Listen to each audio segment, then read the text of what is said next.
Honourable Marion Street. Point of order, Mr. Chair. Point of order. Can I just be clear? I'm not resuming my... You're on your second call. I'm on my second call, so I am at liberty, Mr. Chair, to seek the call again at the end of 5 minutes. Is that correct? Yes, you can. Thank you. Any member can take up to 4 calls. You have had 1. 2 consecutively. That's right. Thank you very much, Mr. Chairman. I wanted to clarify that. Mr. Chairman, as you're aware, but people who have tuned in just recently may not be, we are debating Clause 2, which is the commencement clause of the Education Freedom of Association Amendment Bill. And this clause simply says that this Act comes into force on 1 January 2012. 1 January 2012.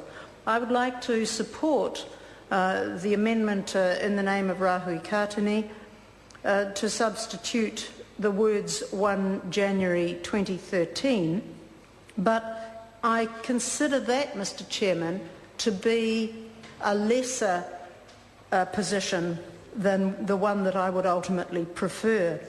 I had the privilege of sitting on the Education Select Committee for some time when I had responsibility for the shadow portfolio and listened to many of the submitters who came before the Select Committee. And the Select Committee did travel around the country listening to submitters, and it was under the good chairmanship of Alan Peachy that, in fact, the committee travelled to hear people.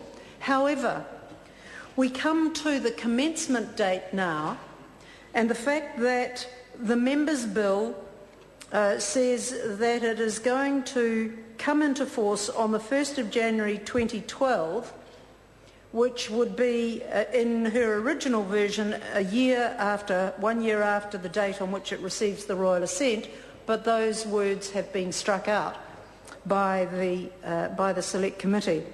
So we have the amendment being that this Act comes into force on 1 January 2012. Mr. Chairman, there was not one submitter who came before the Select Committee, whom I heard, who wanted this bill to commence at all, let alone on the 1st of January 2012.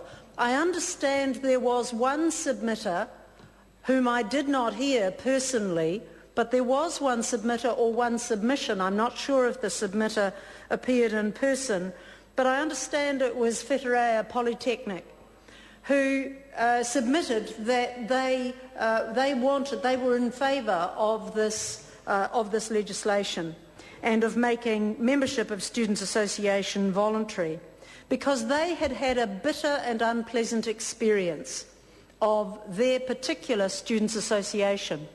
And I can't blame them for feeling bitter and unhappy about the way that Students' Association conducted itself. But that is not the malaise which this bill is trying to address and would seek to address from 1 January 2012. That is not a malaise that afflicts all students' associations. And to have one submitter with a very particular objection to the way their students' association was run become the cause célèbre for this legislation, now designed to commence on the 1st of January 2012, is insufficient cause for this Parliament to pass bad legislation. So I support Rahui Kātini's amendment to push it out to 2013, but as a lesser option, because there is no date that is appropriate for the introduction and the enactment of this legislation. It is such poor legislation. It is derived from an ideological position for which there is no practical or pragmatic requirement. And the date of the 1st of January 2012 will simply, Mr. Chairman, be the date on which a bad piece of legislation comes into effect. Not only bad legislation, but legislation which nobody or almost nobody wants. almost nobody wants. My colleagues have detailed some of the potential pitfalls around the enactment of this legislation effective 1 January 2012. They have enunciated quite clearly some of the real dangers from the loss of the ownership of assets built up over years by student fees.